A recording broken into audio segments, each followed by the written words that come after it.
आपको 10 साल की सजा हो सकती है या आजीवन कारावास हो सकता है। इन दोनों में से एक मिल सकती है आपको सजा, जो जज साहब बोलेंगे।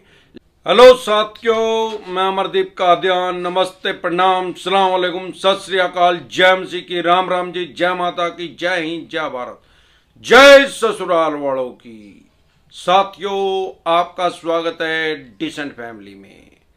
साथियों, आज हम बात करेंगे सेक्शन 75 के बारे में, धारा 75 के बारे में। साथियों, जैसे कि हमारे साथ सारे देश की हर स्टेट से कोई स्टेट ऐसी नहीं है जिससे हमारे साथ लोग टेलीफोनिकली नहीं जुड़ते।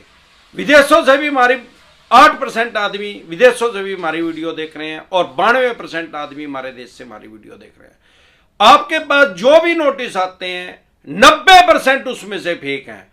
ये चवन्नी छाप अपने आप ही रिमिक्स करके सेक्शन लगा के, इनको बेरी की दुकान का तो पता नहीं है कहां है, अपने आप से ही मनगढ़ंत कहानी बना के और आपके पास नोटिस भेज देते हैं। साथियों, अगर आपके पास पैसे हैं तो इनके पैसे दे दें। कहीं से व्यवस्था हो सकती है तो वहां से करके इनके पैसे दे दें, नहीं तो आपकी फाइनेंशियल डेथ करेंगे। फ्यूचर में कोई भी बैंक या एनबीएफसी कंपनी आपको अनसिक्योर लोन नहीं देंगी, क्योंकि आपका सिविल खराब कर देंगे। लेकिन पैसे ही नहीं है। अरे पैसे ही नहीं है तो फिर तो राहु केतु ग्रह क्या करेगा भाई? शनिदेव भी साक्षात धरती पे आ जाए, वो भी नहीं आपका कुछ बिगाड़ सकते भाई। 2 लोन डिफॉल्ट हो गए, 5 हो गए, 25 हो गए। अगर आपके 25 लोन भी डिफॉल्ट हो गए और सबकी 5-5 ईएमआई भी डिफॉल्ट होगी, फिर चाहे वो सारे अनसिक्योर थे, सारे सिक्योर थे, आपके पर्सनल लोन थे, बिजनेस लोन थे, एजुकेशन लोन थे, किसी भी तरह के आपके लोन थे, लेकिन वो जो 25 लोन की ईएमआई आपकी डिफॉल्ट होगी वो क्राइम की श्रेणी में नहीं है, सिविल का डिफॉल्ट माना जाएगा। साथियों, लोन की ईएमआई डिफॉल्ट होने पे कौन से सेक्शन में, कौन सी धारा में कोई भी बैंक या एनबीएफसी कंपनी आपके ऊपर केस कर सकता है? केस का मतलब यह नहीं है कि पुलिस स्टेशन थाने में आपके ऊपर केस कर सकता है, क्योंकि मैंने आपको पहले बता दिया, अगर 25 ही लोन भी आपके डिफॉल्ट हो गए तो भी ये क्राइम की श्रेणी में नहीं है। सारे देश के किसी पुलिस स्टेशन, थाने, चौकी में आपके खिलाफ एफआईआर लॉन्च नहीं हो सकती, आपका पर्चा दर्ज नहीं हो सकता, कोई भी पुलिस वाला आपके घर नहीं आ सकता, ना ही कोई पुलिस वाला आपके पास फोन कर सकता। अगर कोई ऐसा कर रहा है तो समझ लो ये चवन्नी छाप है।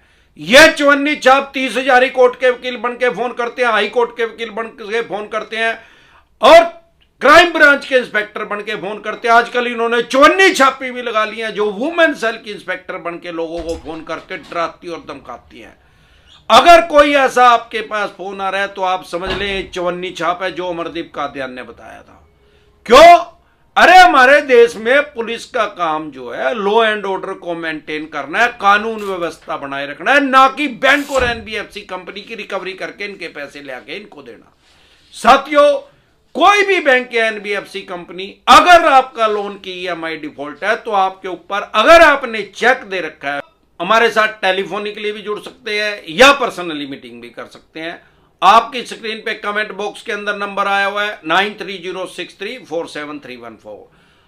आपका 2 करोड़ का लोन है, 5 का है, 15 का है, 25 का है, 50 करोड़ का है, जितने भी करोड़ का लोन है, आपके पास सरफेसी एक्ट का नोटिस आया, 13(2) का है, 13(4) का है, सिंबॉलिक पोजीशन का है, फिजिकल पोजीशन का है, या अन्य किसी भी तरह का नोटिस आया है, तो लोन से रिलेटेड जो भी डॉक्यूमेंट्स आपके पास है वो लेके आप मेरे से पर्सनली मीटिंग कर सकते हैं। या फिर चाहे आपका अनसिक्योर लोन है चाहे सिक्योर लोन है, क्रेडिट कार्ड में तो कोई भी बैंक या एनबीएफसी कंपनी आपसे चेक नहीं लेती। हाँ, और किसी तरह का अगर आपका लोन है तो उन्होंने आपसे चेक लिया हुआ, उस चेक बाउंस का केस आपके ऊपर कर सकती है। 138 नेगोशिएबल इंस्ट्रूमेंट एक्ट 1881 1881 में एक्ट बना ब्रिटिश काल में, तब से आज 141 साल हो गए हैं, किसी भी सरकार ने इसको हटाया नहीं है। इसके तहत आपके ऊपर मुकदमा दर्ज कर सकती है कोर्ट के अंदर, जिसको शॉर्ट में एनआईए एक्ट भी कहते हैं या 138 भी बोलते हैं, या सामान्य बोलचाल की भाषा में चेक बाउंस बोलते हैं। अगर आपका चेक बाउंस हो गया है, आप मुझे फेसबुक पे देख रहे हैं, तो चेक बाउंड डिसेंट एडवाइस लिख के यूट्यूब के सर्च के ऑप्शन में चेक बाउंड डिसेंट एडवाइस लिख के तुरंत प्रभाव से आपकी समस्या का समाधान हो जाएगा। क्योंकि पिछले 1 साल में जो हमारा चैनल है यूट्यूब पे डिसेंट एडवाइस के नाम से, पिछले 1 साल में मैं 1100 से भी ज्यादा वीडियो डाल चुका हूं लोन से रिलेटेड। ये जानबूझ के टिपिकल वर्ड यूज करते हैं साइकोलॉजिकल प्रेशर में लेने के लिए, मनोवैज्ञानिक दबाव के अंदर लेने के लिए आपको, लेकिन मैं उसको सामान्य बोलचाल की भाषा में बता और समझा देता हूं। 138 के अलावा कौन सा सेक्शन आपके ऊपर लगा सकते हैं? पेमेंट एंड सेटलमेंट एक्ट 2007, उसके तहत 25 का आपके ऊपर केस लगा सकते हैं, धारा 25 का आपके ऊपर केस लगा सकते हैं। वो 25 है क्या भाई? वो ईसीएस बाउंस की धारा है। अगर आपने कोई बैंक या एनबीएफसी कंपनी से लोन लिया है तो अब आप उसको कैश तो पेमेंट करने नहीं जाते। जब आपकी ईएमआई आती है मंथली, आपने ईसीएस मैंडेट पे साइन किए हुए हैं या आजकल नेट चल गया उससे उनको अलाउड किया हुआ है। आजकल और एक नया कंसेप्ट आ गया है, एटीएम कार्ड से ही परमिशन ले लेते हैं। लेकिन उस सब में ये सेक्शन 25 लगा सकते हैं। चेक बाउंस की धारा कब लगेगी? जब आपने किसी बैंक या एनबीएफसी कंपनी या किसी आम आदमी को किसी बिजनेस व्यापार काम धंधे के लिए चेक दिया होगा। अगर आपने किसी बैंक या एनबीएफसी कंपनी को चेक नहीं दिया तो 138 नहीं लग सकती। अगर वो ऐसा नोटिस आपके पास आ रहा है तो समझ लो चवन्नी छाप भेज रहे हैं क्योंकि 138 तब लगेगी जब आपने किसी को चेक दिया और उनको चेक बाउंस होने के बाद ही लगेगी, ऐसे 138 नहीं लगा सकते। इसके अलावा एक कौन सा आपके ऊपर सेक्शन लगा सकते हैं भाई? 138 लगा दिया, ईसीएस बाउंस हो तो 25 लगा सकते हैं। Arbitration and consolidation act 1996, arbitration नाम का, आर्बिट्रेटर नाम के इनके पास ऑफिसर होते हैं बैंक और एनबीएफसी कंपनी के पास। ये मीडिएटर होते हैं, किस्म के मध्यस्थ होते हैं। ये आपको बुला सकते हैं। अब मेरे देखने में जानबूझ के 1000 किलोमीटर बुलाते हैं लोगों को। आप दिल्ली हैं, आपके पास आर्बिट्रेशन का नोटिस आ जाएगा बॉम्बे का। और भाई गुजरात बैठे हैं तो केरला का आ जाएगा, केरला बैठे हैं तो जम्मू कश्मीर का आ जाएगा। लगभग 1,500-2,000 किलोमीटर दूर, ताकि आप साइकोलॉजिकल प्रेशर में आ जाए। आर्बिट्रेटर जो है ये कोई जज का नाम नहीं है। ज्यादातर इस पोस्ट पे किसको लगाते हैं? या तो रिटायर जज को लगाते हैं, या कोई गजटेड ऑफिसर जो रिटायर है उसको लगा लेते हैं, या किसी सीनियर एडवोकेट को लगाते हैं। अरे जब जज साहब रिटायर ही हो गए तो जज की तो पावर ही खत्म होगी। अगर कोई गजटेड ऑफिसर रिटायर हो गया तो उसकी वो पावर खत्म होगी। अरे वो तो सरकार का आदमी था ना, अब सरकार की नौकरी नहीं रही। उसको साइकोलॉजिकल प्रेशर में आपको लेने के लिए जब आर्बिट्रेशन का नोटिस लिखाएगा, छोटा छोटा लिख देंगे रिटायर्ड और बड़ा बड़ा लिख देंगे जज, और उस जज का नाम लिख देंगे, ताकि ये आदमी डर और घबरा जाए। अगर आर्बिट्रेशन का नोटिस आ रहा है तो आर्बिट्रेशन डिसेंटेड वाले लिख के वीडियो देख लें, आपको पता लग जाएगा करना क्या है। अब इसके अलावा भी ये आपके ऊपर कौन सा केस कर सकते हैं? क्या ये 75 का भी केस आपके ऊपर कर सकते हैं? 75 धारा है क्या? सेक्शन 75 किसके ऊपर लगता है भाई? अगर चैप्टर 12 या चैप्टर 17, चैप्टर 12 या 17 उसके अंदर जो भी सेक्शन है, अगर उनके उस धारा के अकॉर्डिंग आपने कोई क्राइम किया है, कोई अपराध किया है, या सामान्य बोलचाल की भाषा में बात करें, उसमें आपको 3 साल या 3 साल से ज्यादा की सजा पहले हो चुकी है, तो आपके ऊपर सेक्शन 75 लगेगा। वैसे आपके ऊपर सेक्शन 75 एप्लीकेबल ही नहीं हो सकता, वो लग ही नहीं सकता। ये चवन्नी छाप अपने आप से लगा रहे हैं। अगर आपको किसी केस में, खास तौर पे जो मैं बात बता रहा हूं चैप्टर 12 और चैप्टर 17 के अकॉर्डिंग, उसमें जो धाराएं हैं उनके तहत आपको 3 साल या 3 साल से ज्यादा की सजा हो चुकी है, तो आपको हैबिचुअल क्रिमिनल माना जाएगा। भाई इसकी आपराधिक प्रवृत्ति का ही आदमी है।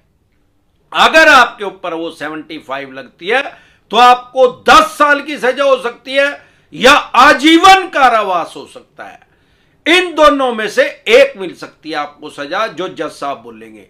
लेकिन मेरे देखने में आया कि आम आदमी ने ऐसा कोई क्राइम कर ही नहीं रखा है, पहले इन धाराओं के अंदर उसके ऊपर कोई केस ही नहीं रजिस्टर्ड हो रहा है, तो उसको 3 साल की सजा कैसे मिल जाएगी? अब 3 साल की सजा नहीं मिली, अगर वो धारा लगी भी हुई है और जज साहब ने उनको 2 साल की सजा दी है, 2.5 साल की सजा दी है, तो भाई फिर भी सेक्शन 75 नहीं लग सकती। सेक्शन 75 तब लगेगी जब 3 साल या 3 साल से ज्यादा की सजा कोई भी कोर्ट सारे देश की आपको सुना चुकी है। अब ये चौवन्नी छाप नोटिस भेज रहे हैं। मेरे पास पुणे से फोन आया, टेलीफोनिकली जुड़े, अभी मुझे देख भी रहे होंगे, उनके पास 75 का नोटिस आ गया, पुलिस वाला उनके घर आ गया, वो मेरे साथ टेलीफोनिकली जुड़े, उन्होंने मेरे से एडवाइस ली। मैंने उसको कहा भाई कोई पहले ऐसा अपराध किया है? नुका ना जी। अबे मैंने कहा या तो यू पुलिस वाले ही बोली त्रेड है यार, या फिर ये पैसे लेके आ रहा है भाई, पद का दुरुपयोग कर रहा है अपना। इसका ही पर्चा दर्ज करवा, सबसे पहले इस पुलिस वाले की FIR दर्ज करवा। अबे बोली त्रेड, तू पुलिस की जॉब कर रहा है, पुलिस की नौकरी कर रहा है, तेरे को इतनी अकल नहीं, तेरे को कानून की शिक्षा तो तूने ली होगी, जब भी तो पुलिस वाला बना है। कानून का कोर्स होता है, ऐसे थोड़ी पुलिस वाला कोई बन जाएगा। कोई कांस्टेबल भी हो उसको भी कानून की पढ़ाई जाती है, और वो ASI सत्र का अधिकारी 1 स्टार, उसको ये नहीं पता कि 75 लगती कब है। 75 का नोटिस लेके आ गया उसकी वाइफ के नाम का, चलो भाई कोलकाता जाना पड़ेगा। अरे बोली त्रेड, कलकत्ता जाना पड़ेगा? कलकत्ता क्यों जाना पड़ेगा? पुणे तक कलकत्ता? 75 तेरे बाप ने लगा दी क्या? नरकमत आ गया। 75 इस सिनेरियो में लगती है, अदरवाइज 75 नहीं लगती। इन 54 छापों का बस चले तो ये भूतनी का 302 भी लिख के भेजने लग जाएंगे, या 307 लिख के भेजने लग जाएंगे। इरादा कत्ल, अटेम्प्ट टू मर्डर, 302 मर्डर, कत्ल, वो भी लगा के भेजनी शुरू कर देंगे, क्योंकि इन भिखमंगों को बेरी की दुकान का तो पता नहीं कहां है। जोन सी कहीं देख ली, पढ़ ली, वही ढाका उसमें लिख देते हैं ढाके। इसी तरह की या किसी भी तरह की कोई भी दिक्कत परेशानी आपके किसी भी यार प्यारे रिश्तेदार को आ रही है, लोन से रिलेटेड किसी भी तरह का आपके पास नोटिस आया है, आप हमारे साथ टेलीफोनिकली भी जुड़ सकते हैं या पर्सनली मीटिंग भी कर सकते हैं। आपकी स्क्रीन पे कमेंट बॉक्स के अंदर नंबर आया हुआ है 9306347314। आपका 2 करोड़ का लोन है, 5 का है, 15 का है, 25 का है, 50 करोड़ का है, या जितने भी करोड़ का लोन है, आपके पास सरफेसी एक्ट का नोटिस आया, 13(2) का है, 13(4) का है, सिंबॉलिक पोजीशन का है, फिजिकल पोजीशन का है, या अन्य किसी भी तरह का नोटिस आया है, तो लोन से रिलेटेड जो भी डॉक्यूमेंट्स आपके पास है वो लेके आप मेरे से पर्सनली मीटिंग कर सकते हैं या टेलीफोनिकली भी एडवाइस ले सकते हैं। आप एक बात मेन जो सरफेसी एक्ट किया, सरफेसी एक्ट ने आपके राइट्स जो है, अधिकार जो है, छीनने नहीं है, और ना ही कोई भी ऐसा एक्ट हमारे देश में आ सकता, क्योंकि यहां डेमोक्रेसी है, लोकतंत्र है, वर्ल्ड का सबसे बड़ा, दुनिया का सबसे बड़ा लोकतंत्र है, कि आपके राइट्स जो है, आपके अधिकार जो है खत्म हो जाए। कोई आदमी कत्ल भी कर देगा, मर्डर भी कर देगा, तो भी उसको बचाव का मौका दिया जाएगा, उसके राइट्स और अधिकार खत्म नहीं हो जाते। साथियों, आप अगर किसी भी तरह की दिक्कत किसी को भी आ रही है, तो आप हमारे YouTube चैनल का है जो डिसेंट एडवाइस के नाम से, जिसपे पिछले 1 साल में मैं 1100 से भी ज्यादा वीडियो डाल चुका हूं, आपको सिर्फ YouTube के सर्च के ऑप्शन में जाके वो प्रॉब्लम लिखनी है, आगे डिसेंट एडवाइस लिखना है, तुरंत प्रभाव से आपकी समस्या का समाधान हो जाएगा। फिर चाहे लोन से रिलेटेड कैसी भी समस्या आ रही है, कैसा भी नोटिस आपके पास आ रहा है, ज्यादा मानसिक परेशान ना ले, जाने तो जाने, और 54 छापों का यमराज ये अमरदीप का ध्यान है। एक बार जोर से मिलकर नारा लगाएंगे, जय ससुराल वालों की।